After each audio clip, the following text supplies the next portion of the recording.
And thank you for being here.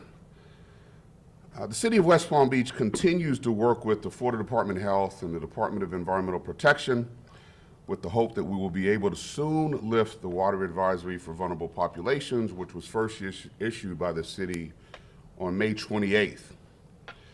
Water quality samples collected on June 1st and 2nd showed Cylinder spermopsin, a toxin produced by blue-green algae, in our drinking water system at less than the Environmental Protection Agency's National Health Advisory level for vulnerable populations.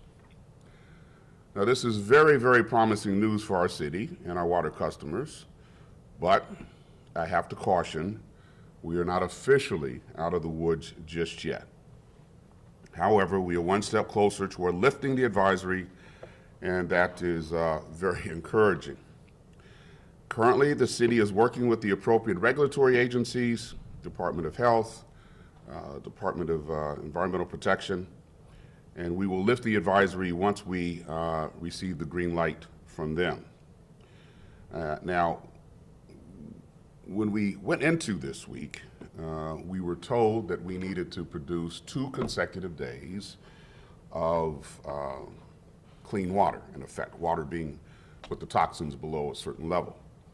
And so we rushed to get the samples from Tuesday up to Tallahassee, and again, thanks to the sheriff for providing us with his airplane.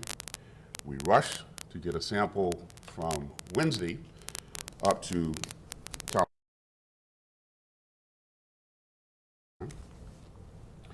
And both of those samples came back with the levels of toxin below the warning line, if you will. And but they have, in essence, and we were told that once we produce 2 consecutive days of clean samples, that the advisory would be lifted. However, they seem to have moved the goalposts on us, to use a football analogy. And now the Department of Environmental Protection has stepped in, and DEP is currently reviewing some additional data from the past few days prior to giving the city the all clear. So we are doing everything we can. We remain in constant communication with them, anticipating that any moment we will get the green light. But it is somewhat frustrating when you don't always know the rules of the game. And we've received assurances from the Palm Beach County Health Department that they also are fervently working on this matter. So, for the time being, populations impacted by the Vulnerable Populations Water Advisory should continue to follow that advisory. If you're not a member of that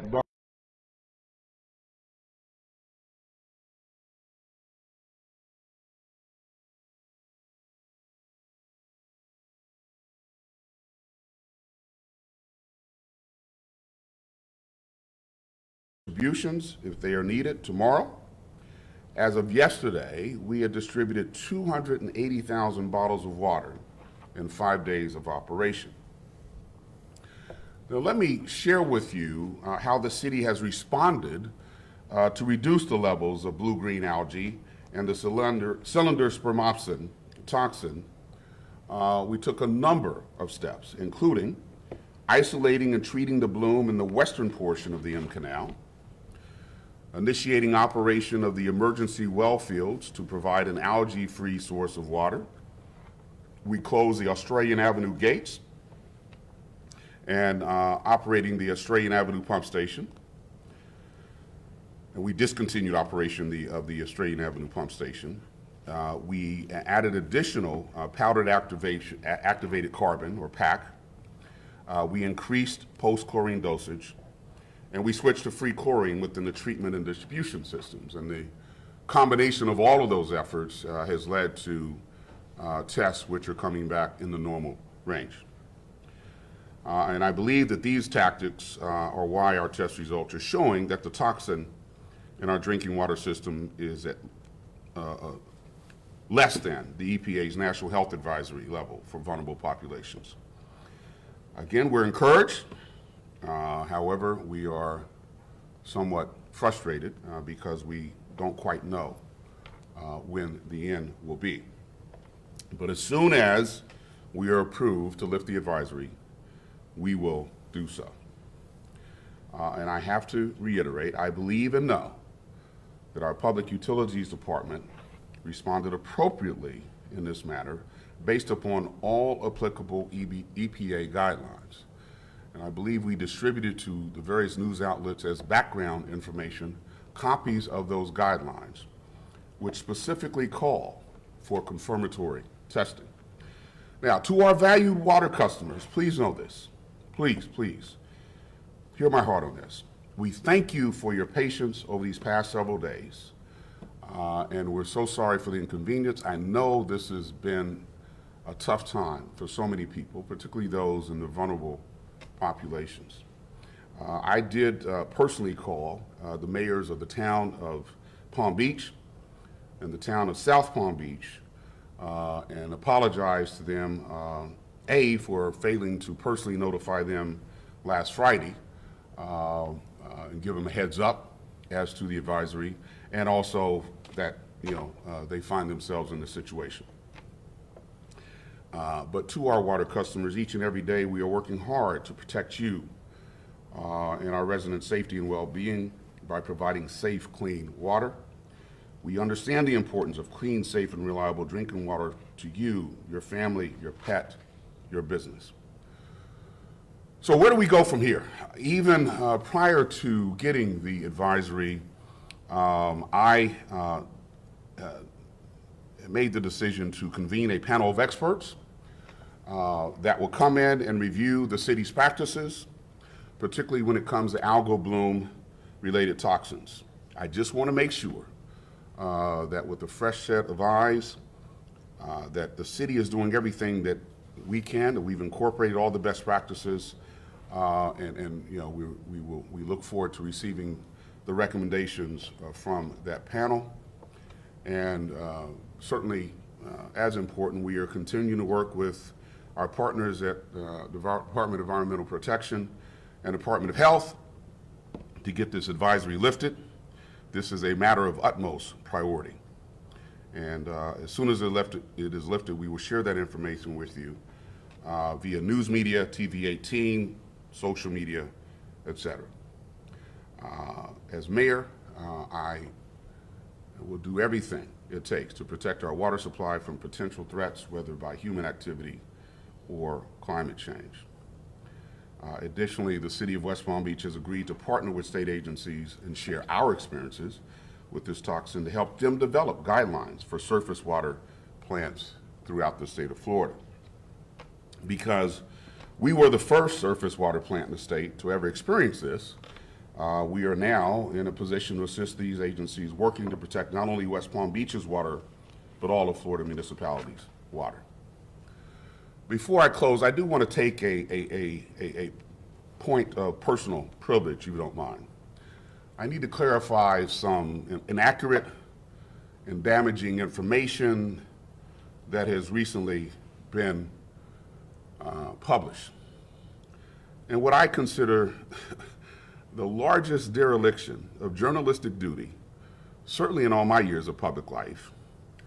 The editorial staff, in an editorial published yesterday, basically stated that I, the mayor,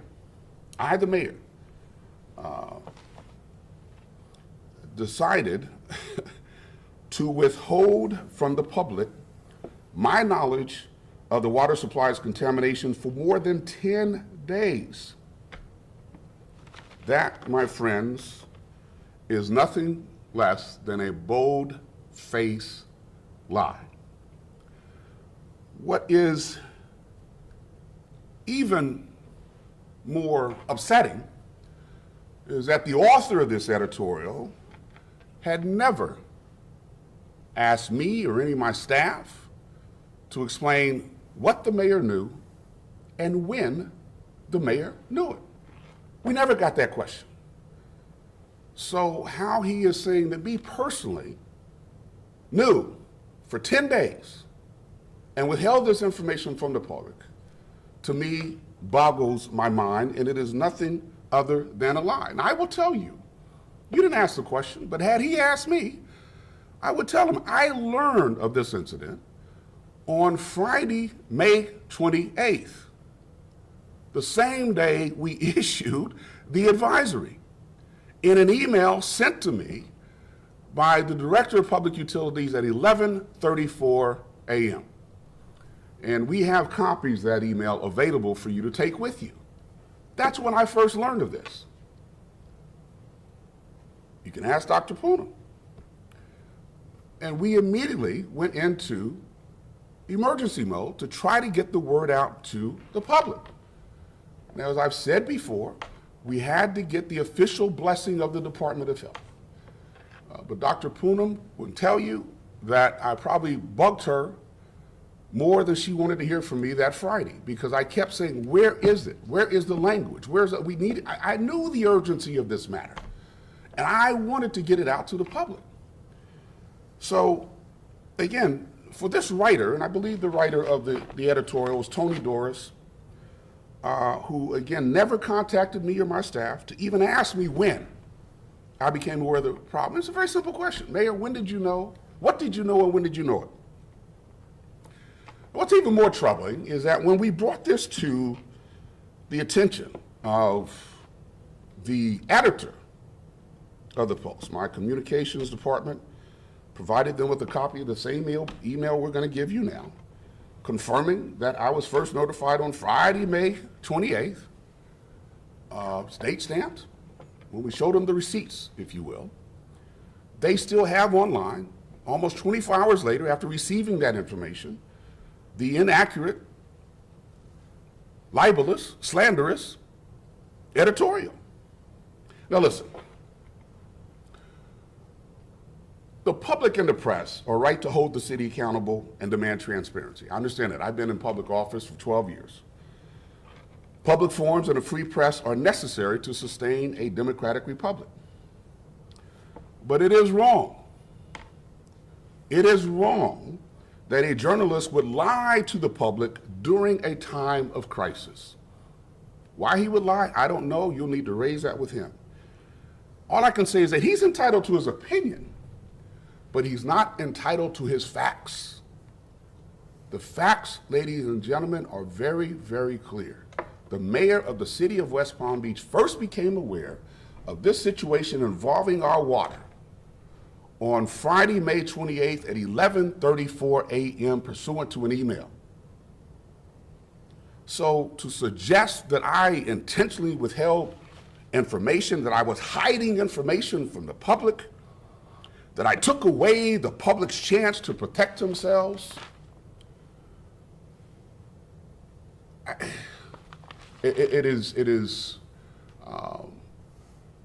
total, and this is a family story, but the word I want to say starts with bull, and you can fill in the blank. And again, how do you say stuff like that? You're a journalist, I'm not.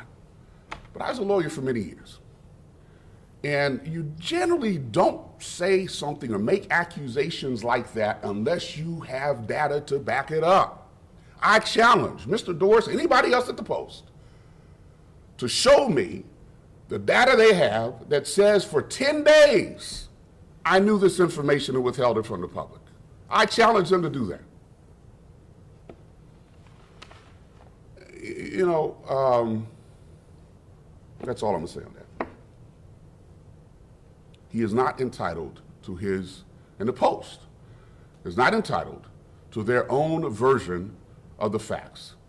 When you accuse a public official of withholding essential information from the public, you better have something to back that up. So Palm Beach Post, Rick Christie, Tony Doris, if you have that information, produce it. If not, take that editorial down and issue me an apology. Thank you for that moment. So again, in closing, we do hope to be able to lift the order soon. I thank my public utility staff and lab scientists who are working so diligently on this matter. And again, I thank the public for their patience. Now, right now, I'm joined by Dr. Poonam Kalkat, our Public Utilities Director. We are here to answer any questions you may have.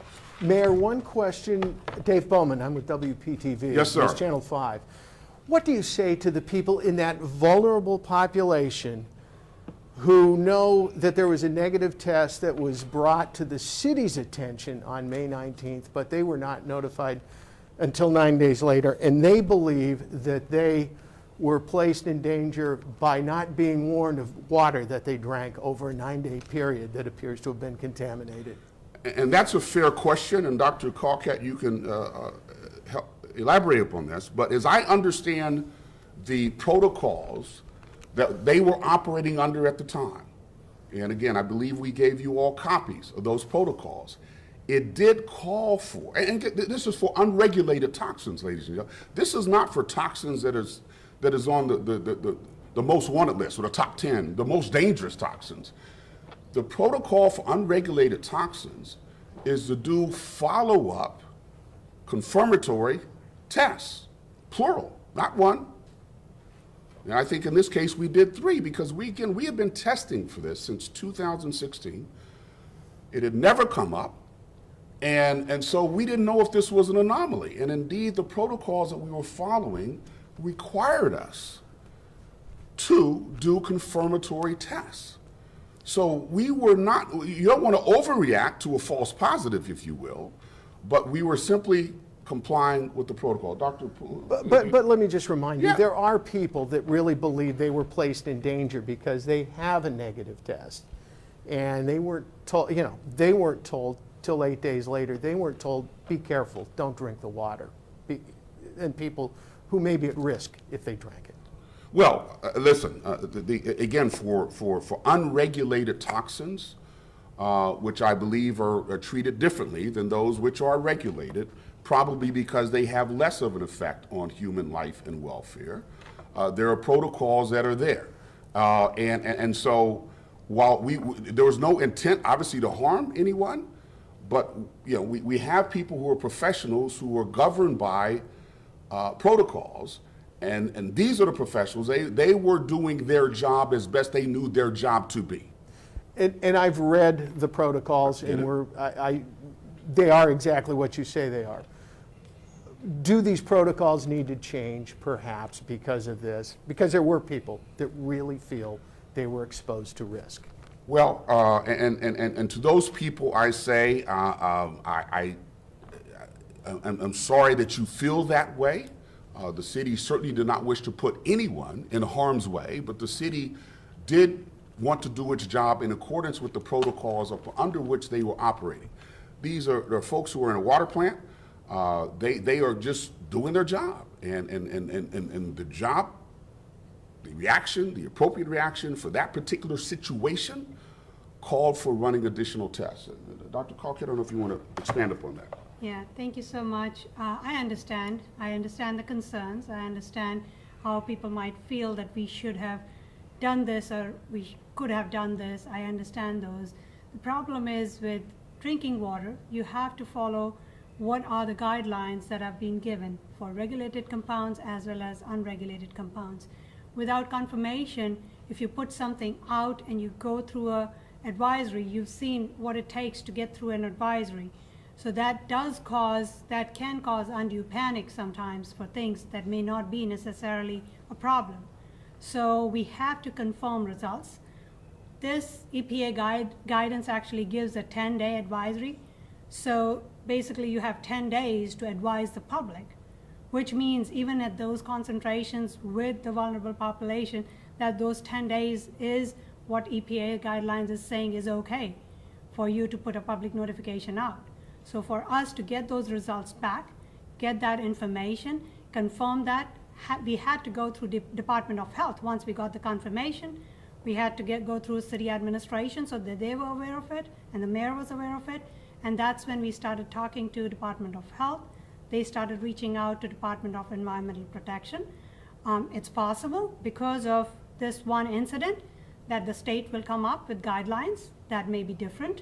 And we have always followed, and we will continue to follow any guidelines from either any local agencies, county agencies, state agencies or federal agencies.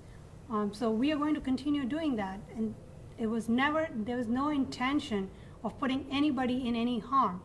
If we thought, based on everything that we were reading, that there was something that was immediate harm, we would have taken immediate action. But based on everything that we had read, based on what the protocol was told, that in the EPA guidelines, this is what you need to do, that's what we followed. Like I've mentioned before, there are 2 states in the country that have set up guidelines, and it's absolutely possible that Florida will follow those 2 states and put up some guidelines based on what we have faced. So it is unprecedented, it is uncharted territory, and even some of these notifications, how they go out, how the lifts work. If it's a regulated compound, we know exactly when to put an advisory out, when to put a public notification out, what is needed to lift. Even though we still need to go through Department of Health, those are prescribed, there's a prescribed playbook. It tells you exactly what to do. I understand that the public feels that no matter what the guidelines say, you should do this. But as people who deal with drinking water all day long, we have to follow the guidelines. Otherwise, every place, every treatment plant would be doing whatever they thought was right. And that's why those guidelines and that's why those standards and prescribed playbooks are in place. Dr. Calcutta, I have a question, Michelle Casada with WPTV, and also for Mayor James, whoever can answer. One, for you, even though it wasn't part of the protocol, why was there no communication with the mayor's office to at least give them a heads up and let them know, hey, this is going on, we have to follow guidelines, we have to repeat testing for 3 days consecutively? And 2, can you also afterwards go and tell us what those levels were on May 19th when they came back from May 17th, and then the following days that you tested consecutively? So I don't recall exactly each day's numbers. The highest number that we have seen is 1.5 ppb in the drinking water, in the point of entry. I usually follow any confirmations that I need to have before I reach out to city administration and the mayor. Now, we will sit down and look at what our protocol is, and if city administration and the mayor decide that I should be letting them know right away, then that's what's going to happen. So if I was at fault in that, then I do apologize, but that I was following what I thought was the right way to do this. And that's fine, and we will discuss this internally. But again, you can't fault someone for doing their job in accordance with the protocols that govern their particular industry. So in terms of how we adjust the communications pattern and models, we will discuss that internally. Again, this whole experience is an opportunity for lessons learned. How do we do better? I need to do a better job of reaching out to mayors of cities which are customers of ours. I need to do a better job of reaching out to my city commissioners. So there are lessons learned, no question about it. However, hopefully people will understand, and this is the message that I communicated to both mayors yesterday, these omissions were omissions of the mind and not the heart. It was no intent to harm or disrespect anyone or any municipality. Mayor, Yes. from CBS 12 News. What is the holdup with the DEP right now? Do you have any idea why they won't let you lift the water advisory at this time? Because isn't that the agency that told you you needed 2 consecutive tests with low-level toxins? Well, let me answer, and the question is, what's the holdup? And then isn't DEP the agency that told us? No, the agency that told us was the Department of Health. And as I understand it, Doctor, you might want to weigh in, typically this is handled at the county Department of Health level, all right? And that's who our people had been talking to, and we had been advised as we were preparing. We knew we were going to send it up to testing, so conversations was happening even last week as to what steps we should take, because we wanted to know. It's uncharted territory, and the information we received is that give us 2 consecutive days of clean samples. We sent a third one up there, because just in case one of these other days didn't work out, we didn't want any delay of time, so there's actually a third sample up there now, which we'll probably get results from tomorrow. And so just as we were about to push the send button on the emails to our commissioners telling them that the advisory had been lifted, we get notice that, don't do that yet, the DEP, Department of Environmental Protection, needs to bless this as well. And now, Dr. Carcat, do you know what information they're looking for? Because it was a surprise to us. No, we don't have all the information. Obviously, if you can think about it, this is a little bit of an uncharted territory for them too. And that is, they are also looking at how best, what is the best. Everybody has the interest of public health. Every agency is trying to do the right thing for public health. The city is, Department of Health is, Department of Environmental Protection is. That's what all of us are governed by. So if DEP is taking their time to look through some things, then they are going to look through those to make sure that public health is protected. We as a city are open about whatever they are going to tell us and how they want us to do.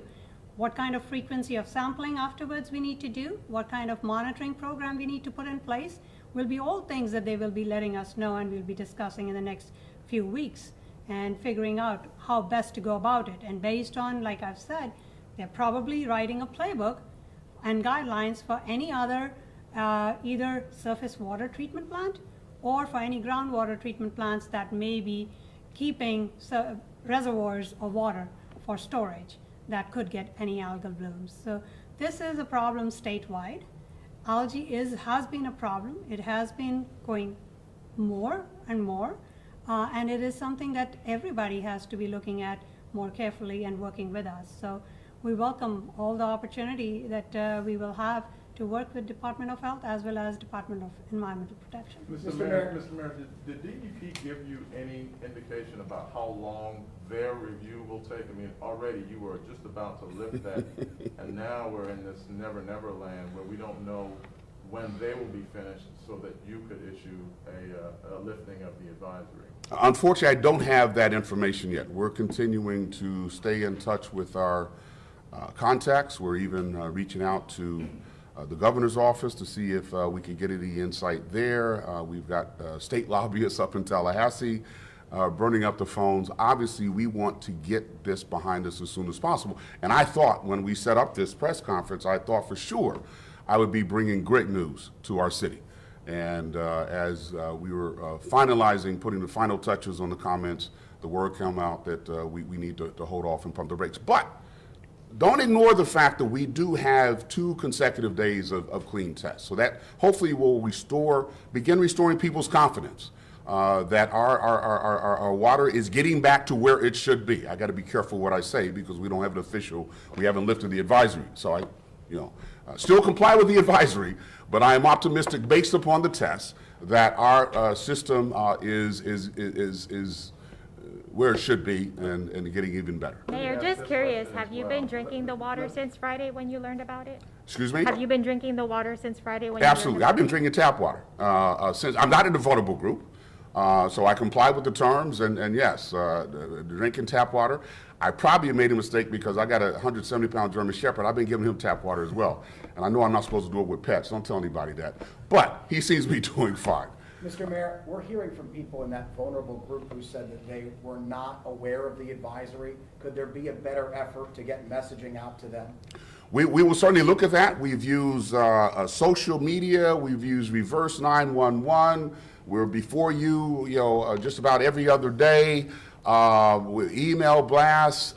So we're certainly open to any suggestions on how we could do a better job of communicating. I thought we were just, we've exhausted apparently not all the options, but a lot of options. We've even told our city commissioners if, use their particular network, whether it's social media or email, to just get the word out to as many people as possible. We're doing everything we can.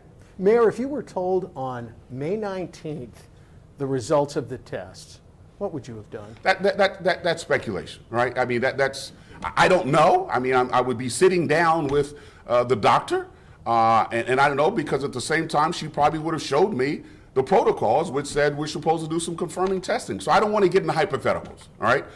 It's hard enough when I'm trying to operate with real facts. because some people ignore the real facts and still accuse me of withholding information for 10 days. So I don't want to even venture into the land of hypotheticals. Mr. Mayor, Yes. do you have the sense, you haven't been told, you haven't been given a roadmap for when DEP will be done doing whatever it's doing to give you the clearance to lift this advisory?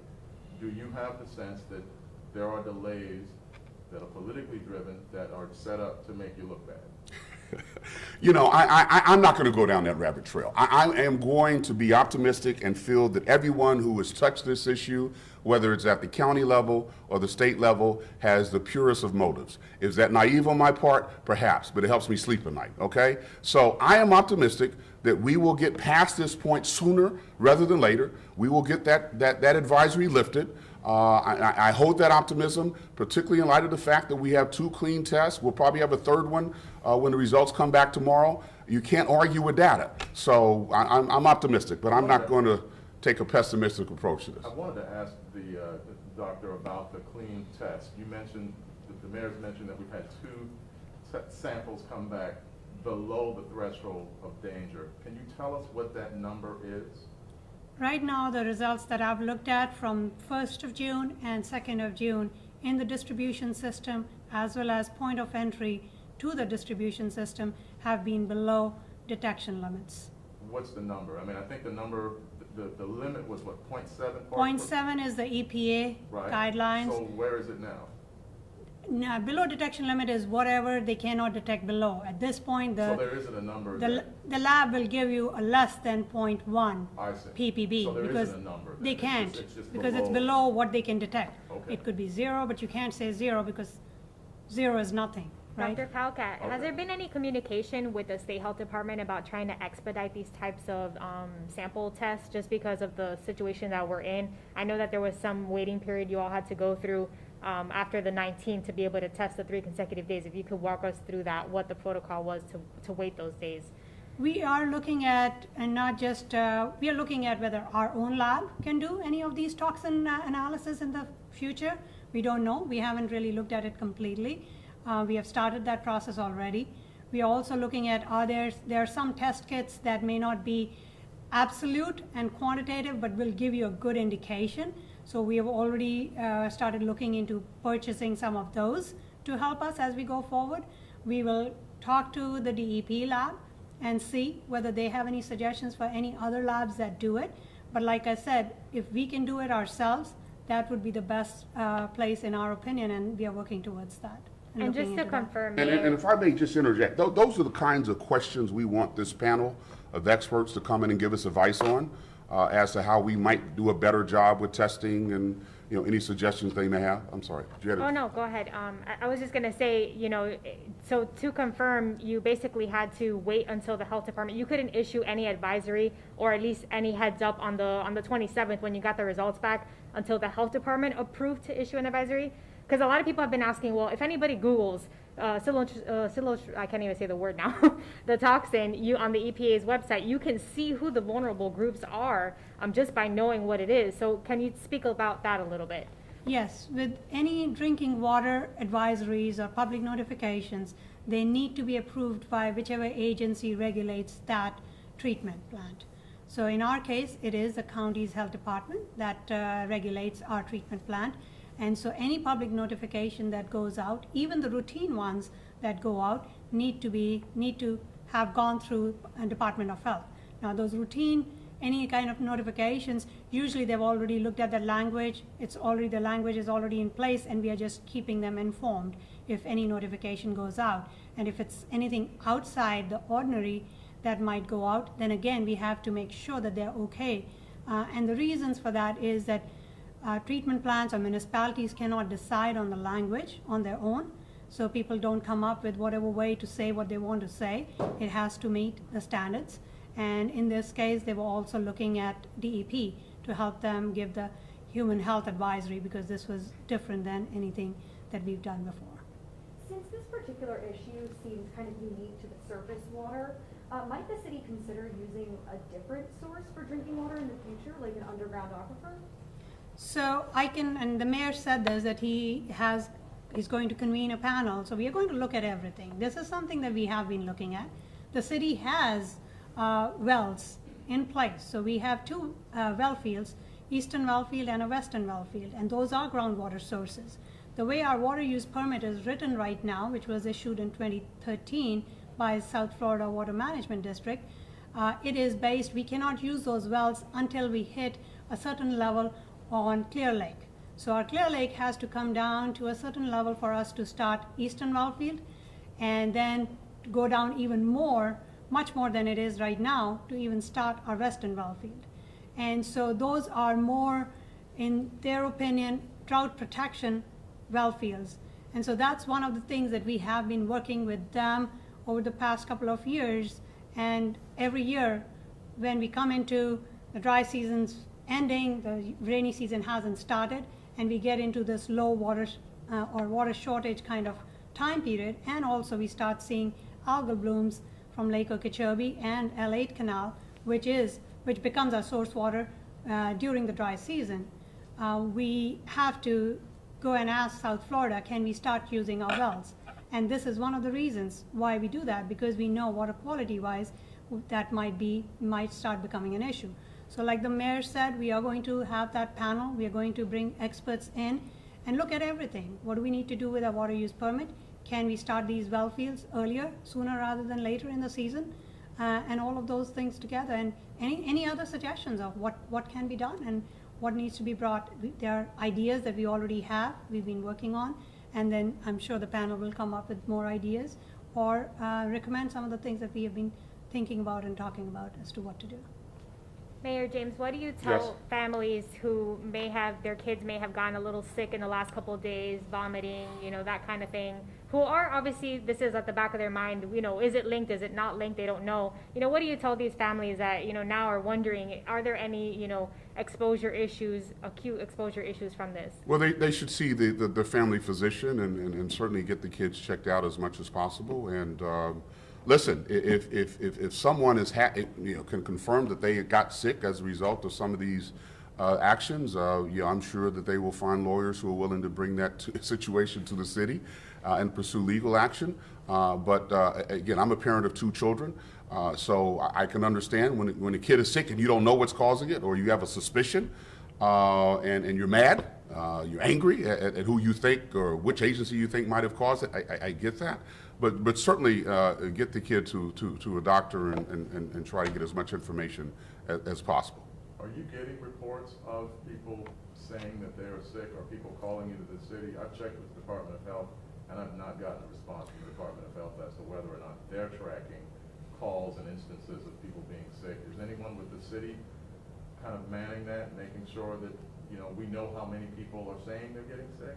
Well, no calls have come into that effect. I mean, we have calls, and even if the commissioners get calls, those are put into what we call our smart sheet system, where we log the particular complaints that come in. And believe me, if somebody felt that they was getting sick as a result of this, I've been getting other emails, not so politely stated, but none that have said that because of our actions or inaction, they've gotten sick, or they have family members who've gotten sick. We did have some folks show up at our city commission meeting on Monday night. I think a family with 2 young kids, and they felt that they wanted to let us know in strong terms that we should be embarrassed. Any other questions? Well, listen, thank you again for bringing shining a spotlight on this issue. As I said, when I first came here, I was hoping to have had much better news, but we will continue to monitor it and certainly let you know when that advisory is lifted. And I'm optimistic, cautiously optimistic, that will be soon.